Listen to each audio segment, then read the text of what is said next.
We're on Ches Amid Aleph, 6 lines from the bottom. Tanya, Bishmal. Just the Leila for Shlema. Right, for Shlema, for, I know, let me see, Eliana Chaya Bat Serach? Ilana Chaya. Ilana Chaya Bat Serach. Yeah. Okay. Thank you. Zakt the Gemara, Tanya, Bishmal Aimer. Yisrael Shebechutz La'aretz, Ovdei Avodas Kechavim B'Tahayrein. The Yidden that lived outside of Eretz Yisrael, they were unintentionally Oved Avodas Kechavim. It means they did so, but they didn't realize they were doing it. Ketzad, how does that happen? Oved Cham She'asa Mishta Libnoi. The Zimin Kol Yehudim Shebe'irei. A Oved Kechavim that makes a wedding for his son, makes a party, and he invites all the Yidden. Even though the Yidden bring their own food and they drink their own wines, and they even have a waiter, their own waiter that only is assigned to them to make sure there's nothing mixed up. So the taka only eating kosher.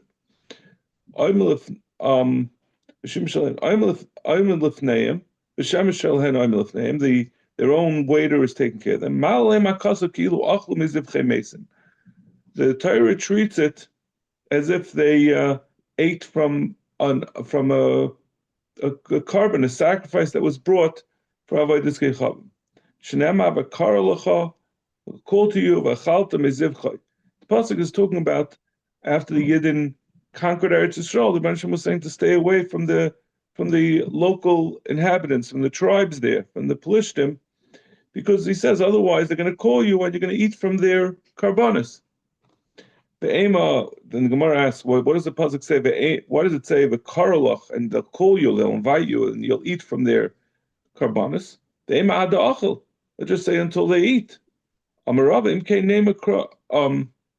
sorry.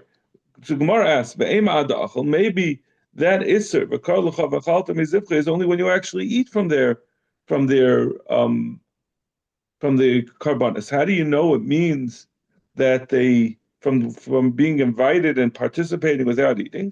Why does it say, the pasuk should have said when they eat from the zvachim? Why does it say that they'll be invited and then they'll eat from the zvachim? So that tells you mishas kriya, from the time that they're invited, meaning not from they're invited. Once you participate, you're already over. Hilkach. Kol Klassen Yoimin. Whenever it's within 30 days after the wedding, let's say a guy, Oved Kechavim makes a wedding. Within 30 days of that, whether he tells you it's in honor of the wedding or not, it's also because of this pasuk, because of this din that we say that you cannot join them for their religious festivities. But after 30 days, if he says, like, I'm making a reception in honor of my son's wedding that happened 2 months ago, it's still usher. But if he doesn't specify that it's because of the wedding, and therefore it's a religious ceremony, then it's mutter. If he tells you it's because of that it's because of the wedding. So we said even after 30 days you're chayiv. How long does that last? So Papa, I'd trace a yarchishasa for 12 months.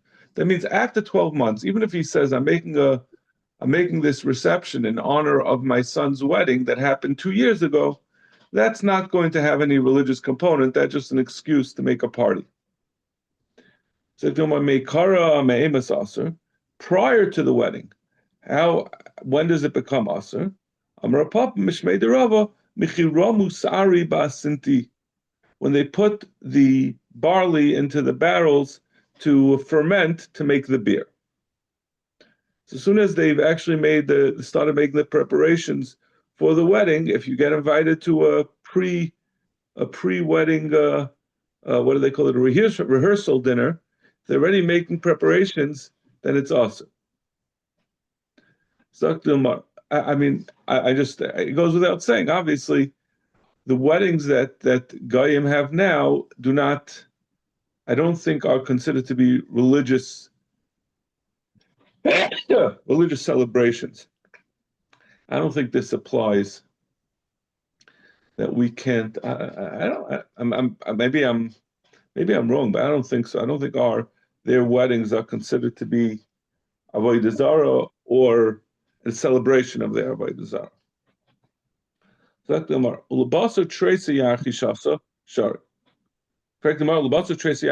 Sorry. Is it true that after 12 months it's mutar? Rabbi Yitzchak Breder Rav Meshashe iklu be'ahu Ovid Kechavim Labasa Tresi Yachi Shasa. V'shama da'oidi.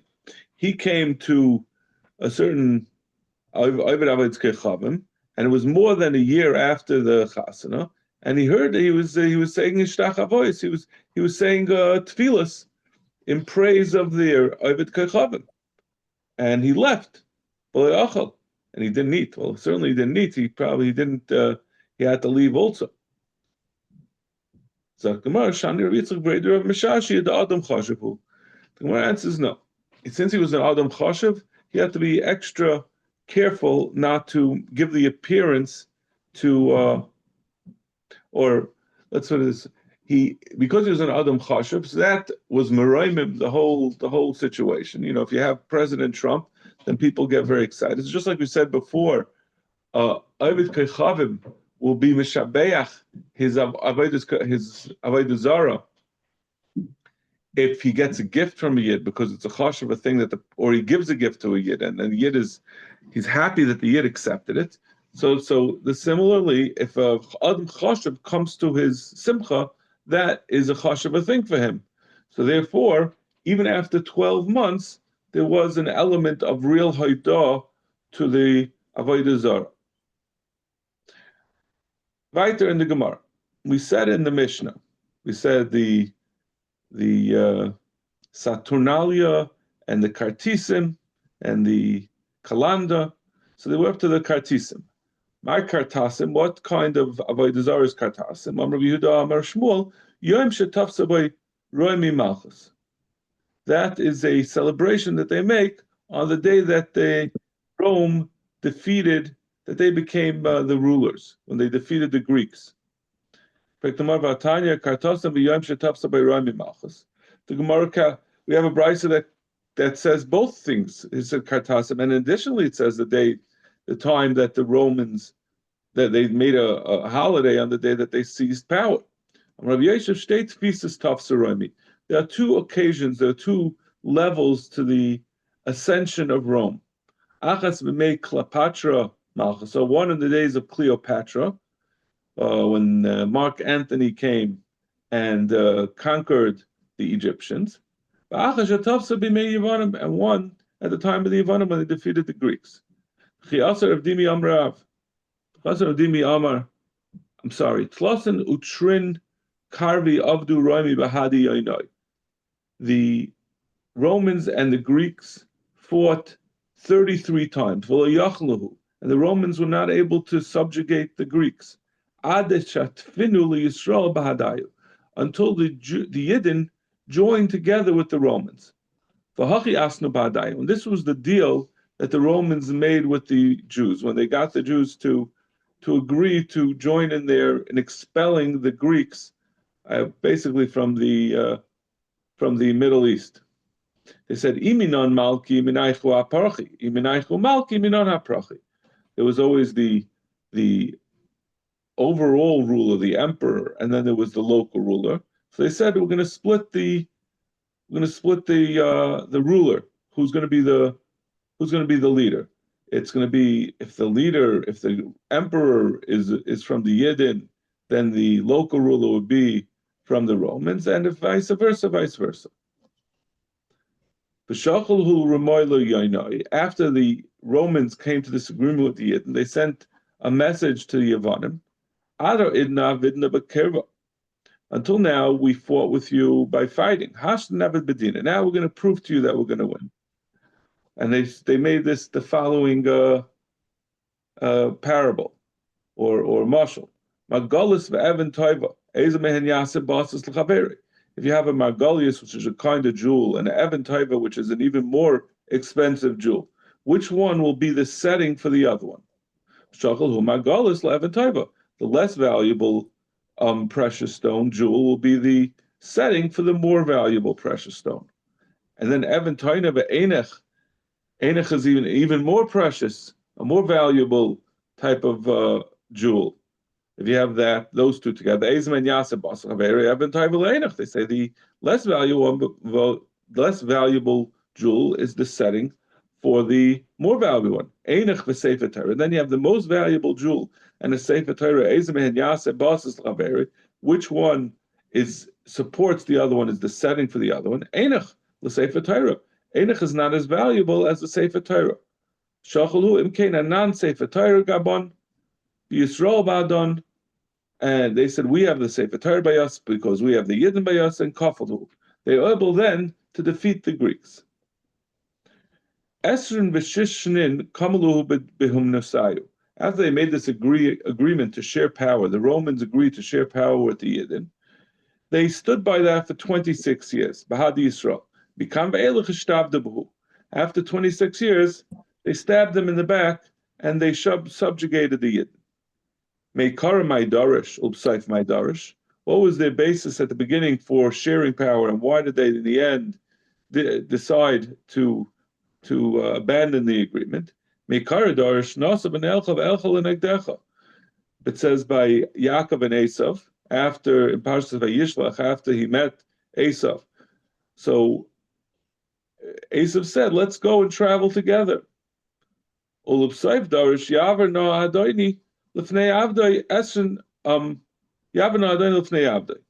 then at the end, Yaakov said to Esav, "You go ahead." So they dash in the beginning. They said, "We'll go together." In the end, Yaakov said, "You should go ahead." So they took that to mean that now it's their turn to be ahead. The Romans, who are the successors of Esav, they were told by Yaakov that Esav was told by Yaakov he should go ahead. So therefore, they felt they had the right to put the Yidden underneath them. Where do we know that it was 26 years that the Yidden ruled equally with the Romans? The Amr of Kahana, Shechol Rabbi Yishmael bar Yosi, Sholchu le Reb Meir, Lanu Amr Lanu Shnayim B'Gimel Dvarim.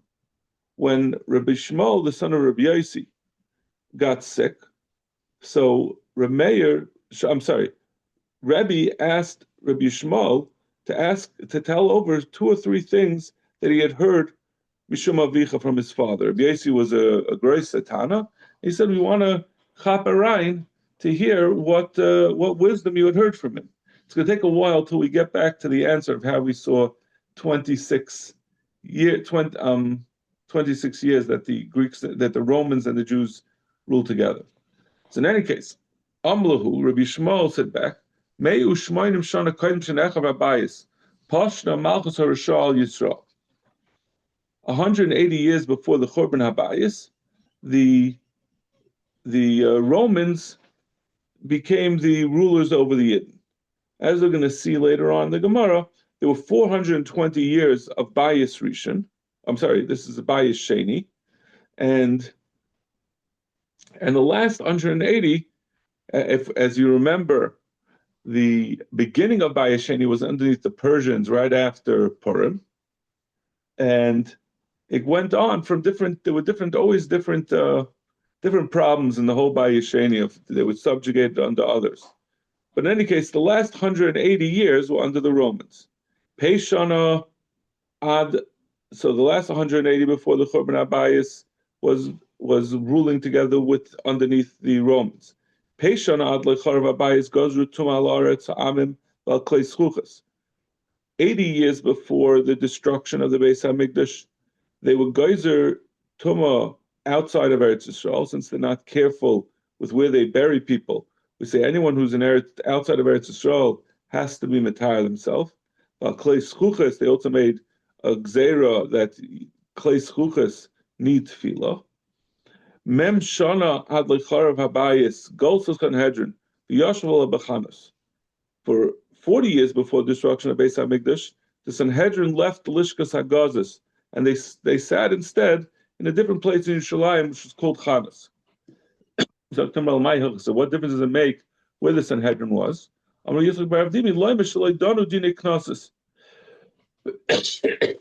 tell you that during that time, they weren't dan dinei knossos. So the Gemara, dinei knossos al kadai, is it really true that when the Sanhedrin was not in the Lishkas Hagazis, they weren't dan dinei knossos? Rabbi Yehuda Amarav, Rabbi Yehuda ben Bava Shmai. You have to remember Rabbi Yehuda ben Bava for the good. Without, not for him, the entire dinei knossos would have been lost from the Yidden. Doesn't mean it would have been forgotten. We have the Torah, we could learn it. It means that they wouldn't have been able to apply dinei knossos.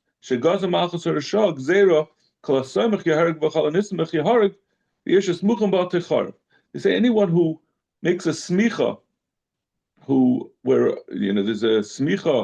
there's a din smicha that from the time of Moshe Rabbeinu, in an unbroken chain until the time of Yehuda ben Bava, they were always musmachin who were able to give smicha to their students.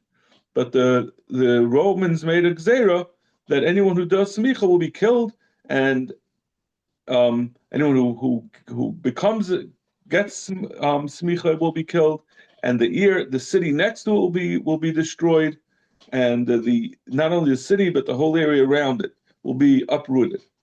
So Ma'aser Yehuda ben Bava, what did he do? He went to a very remote place, far from two cities and in between two big mountains, and it was far from the Tchum Shabbos. Ben Usha l'Shafram. The place was between Usha and Shafram. The Samach Sham Chamisha Skenim, and he gave 5 smichas: Rabbi Meir, Rabbi Yehuda, Rabbi Yossi, Rabbi Shimon, Rabbi Elazar ben Shambua, Rabbi Avi, Mosef, Af Reb Nechemia. He says, and additionally, it was Mosef, Samach Reb Nechemia.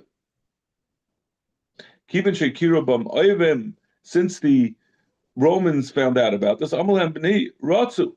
He told the students who he had given smicha to go run away. Amaloi Rebbe v'ataman tehelecha. What's going to happen to you? Amalam hareini mutal lifneim ke'evan she'en lo yapuch hayvchin. I'm going to be like a boulder that can't be overturned. Meaning, I'm staying right here. I'm not going to run. They say either he wanted that they'll catch him and they'll let the students go. Amru lo izazu b'shamat she'netzu legufay gemel meis lul niyos. They hit him with spears 300 times. Lunlia shel barzel, iron spears. Vasol legufay kikivra. Made so many holes, his body was like a strainer. So in any case, Yehuda ben Bava was well after the destruction of the Beis Hamikdash. So how could you say that from the time of the Sanhedrin, there was not going to be any knossos, because from when they moved the Sanhedrin 40 years before the destruction of the Beis Hamikdash, there was no dinei knossos applied. But we said that he gave credit to Yehuda ben Bava that he saved the application of dinei knossos. If you say that dinei knossos can't be applied when the Sanhedrin left its place during the second Beis Hamikdash, how could Yehuda ben Bava, after the destruction of Beis Hamikdash, how could he have been praised for saving the application of dinei knossos? So the whole thing was incorrect. We're not talking about that before that 40 years they moved the Sanhedrin and therefore there's no dinei knossos, but rather they weren't dan dinei nefashos. My timer, keeping the chazon official who writes them, since they saw there were many murderers, and it was impossible to get to all of them. Amr mutav nigli mimakom lamakom. Better that we move the Sanhedrin from the Lishka, in order that they won't be mechoyev. And the Mefarshim say different pshatim. What does it mean? Either because we can't apply the halacha properly, so it's better not to do it at all, or that the Bezdin has a responsibility to judge the cases, and if they don't do so because there's too many, they're going to be mechoyev. So therefore, the Sanhedrin made it impossible to be dan dinei nefashos. So therefore, they wouldn't come to be mechayev. How do we know that they can't be mechuyev? They can't apply din in nefashis without the Sanhedrin? The Torah says that you should do according to the way I told you. In order for din in nefashis to be applied, you need the Sanhedrin to be in its proper place. So, we had said that there were 180 years that Rome was ruling over the Yidden. In fact, we still haven't even gotten to our answer of where we got to 26 years. You got to keep it in mind, right? Where did we get the Yidden rule together with the Romans for 26 years? Now the Gemara asks, is it only 180 years that the Romans were ascendant, that they were ruling over the Yidden? Rebbe says, Malchus pras b'fnei habayis shloshim v'arba shana. The kingdom of Pras, the Persian Malucha, which was the first Malucha over the Yidden when this second base Hamikdash was built, lasted for 34 years. Malchus Yavam b'fnei habayis doesn't mean earlier than, it means at the time of. So Malchus Yavan, and then the ruling of the Greek rule, was during the second base Hamikdash. Meyu Shmainim Shana. That was 180 years. So add 34 to 180, starting from the beginning, from when the second base Hamikdash was built, we're up to 214. Malchus Chashmonai b'fnei habayis Meya v'shalos. They were 103. So you add 103 to 214, you get to 317. Malchus Beis Hurdus, Meya v'shalish, the Malchus of the Hurdus that came after the Chashmonaim, that was 103. That gets us to 420. And the last two, the Chashmonaim and the Beis Hurdus, were both underneath the Romans. Right? The Chashmonaim were not fully. They conquered the Greeks. They got rid of the Greeks, but then they were underneath the Romans. And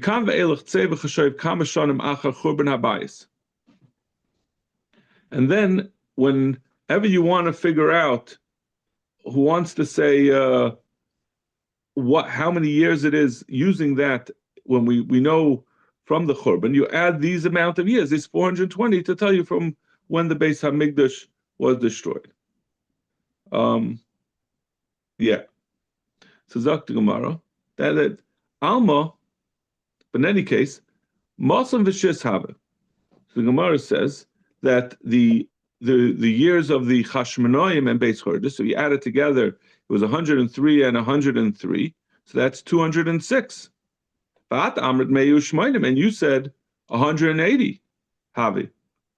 Ella Esen v'shishnin kamu me'aminaisa b'had Yisrael.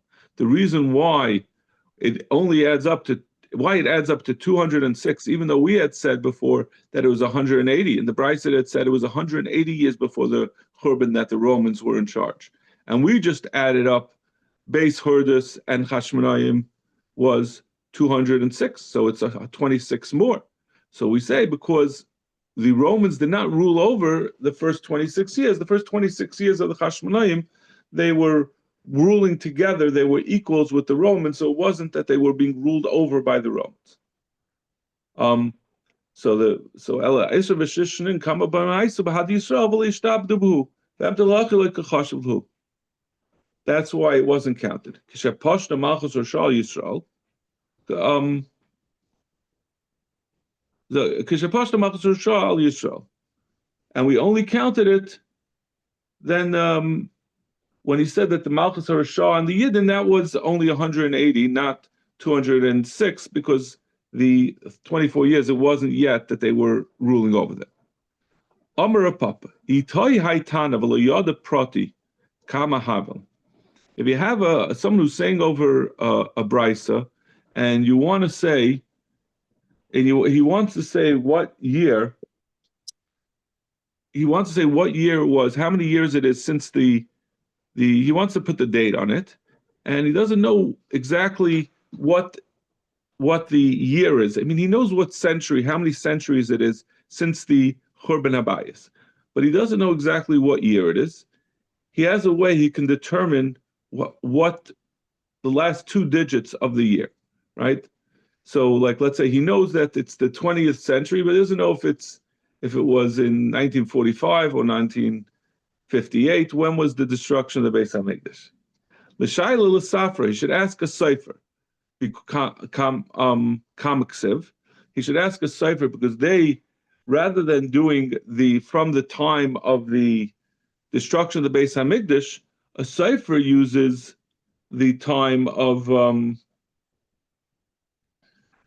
cipher uses the time of when the Yavanim went into power.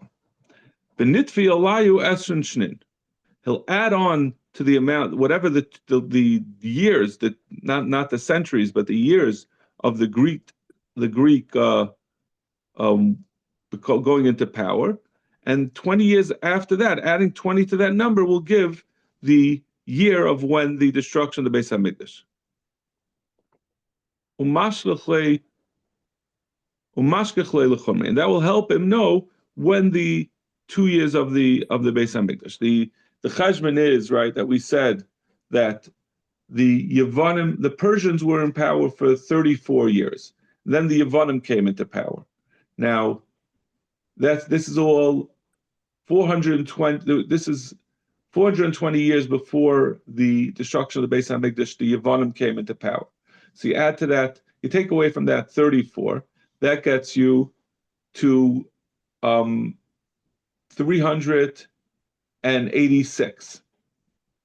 So 386 years before the destruction of the Beis Hamikdash, the Yavanim came into power. But you have to take away from that 6 years that the Gemara is going to say on Amid Beis that there was 6 years that the Persians, that the Yavanim were not really in control, even though they were technically in control, but they were really part of Persia. They only had a small area that they controlled. So therefore we take away 6 years. So that leaves us with 380. So the difference between 380, if you add 20 to that, that gets you to 400. So then you'll have the right last two digits of the Churban. You add 20 to 80, you get to 0 or to 100. And therefore that will tell you, if you're looking for what particular year of the century was the Churban Habayis, if you add 20 to when the Greeks came into power, that will get you to that number. A way to remember it is, this is the 20 years in your house. That reminds you to add 20 years that they were in our house in the Beis Hamikdash and from the destruction. Itay Safra, and the other way around, if a cipher doesn't know when the Greeks came into power, in order to use that to date his his contracts, his shtaris, you should ask when someone who's learning Brises and he's saying how many years it's been since the Beis Hamikdash, he'll take off 20 years from that, then he'll find what number to write on the shtar. The cipher takes off, and the Tana adds on. Takes off 20 years, and the Tana adds on 20 years. The world is going to last. It's intended to last for 6,000 years. The first 2,000 years is prior to the giving of the Torah was empty. The next 2,000 years were the giving of the Torah, the prime time of the Torah until the destruction of the Beis Hamikdash. And then 2,000 were the Yemais HaMashiach. But because of our avoinus that are great, unfortunately, even though we're really in the time supposed to be Yemais HaMashiach, these last 2,000 years from the time of the destruction of the Beis Hamikdash, we're losing years that we were supposed to really be Yemais HaMashiach. So they've been taken out, they've come out of those years. when does the 2,000 years of Torah start? Matan Torah. If you say it starts with Matan Torah, ad hashta leka kulei hai, until we don't have so much till now, meaning until the Churban. The chitaina behu trei alfi prati. If you look at it, trei alfi prati, the high alpha, hu the havoi, that there are that the 2,000 years that it's going to end up, if you start from Matan Torah, you're going to find that, how does it work? Trei alpha prati, the high alpha hu the havoi. It's going to be that it's going to be coming from some of it is going to be coming out of the 2,000 years is going to come out into the third section, the third, the Yemei HaMashiach. Because if you add it all up from 2,000 years, starting from the Churban, it's going to add up into the it's going to come out to 2,000 plus into the, it's going to go into the, we're not going to have a full 2,000 of the last 2,000. Ella, so you have to say that the Zman of the Torah doesn't start from Matan Torah, but rather starts earlier, from when Avram started spreading his message of Torah, when he was Megayer Gerim at that time.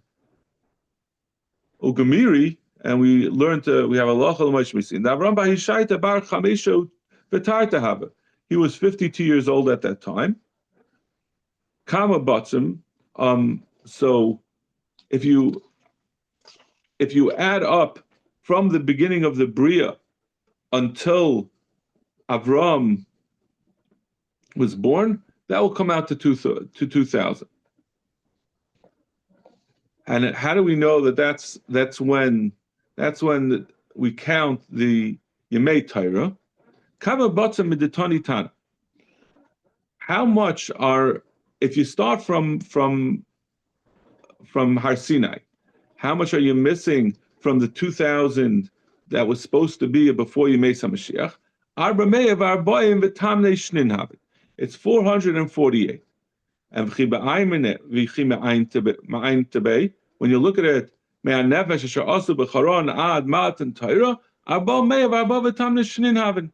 it's going to come out to 448 years. If you add up from when Avram was 52 years old until the Man Har Sinai, Rashi goes through it at great length, that comes out to 448.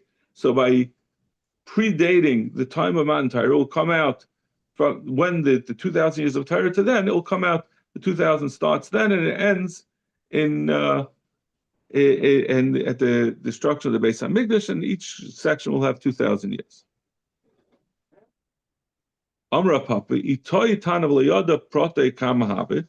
If a Tana is trying to figure out what year it is, meaning from the Zman of the base, meaning from the year of from not from the time of the destruction, from the time of the destruction of Beis HaMikdash, which is when the Yemei HaMashiach starts, what we call the Yemei HaMashiach, even though we weren't able to have Yemei HaMashiach. Oh, you know, it's late. Let's do this tomorrow. Okay, I'll stop here. Yes, Thank you. Have a great day.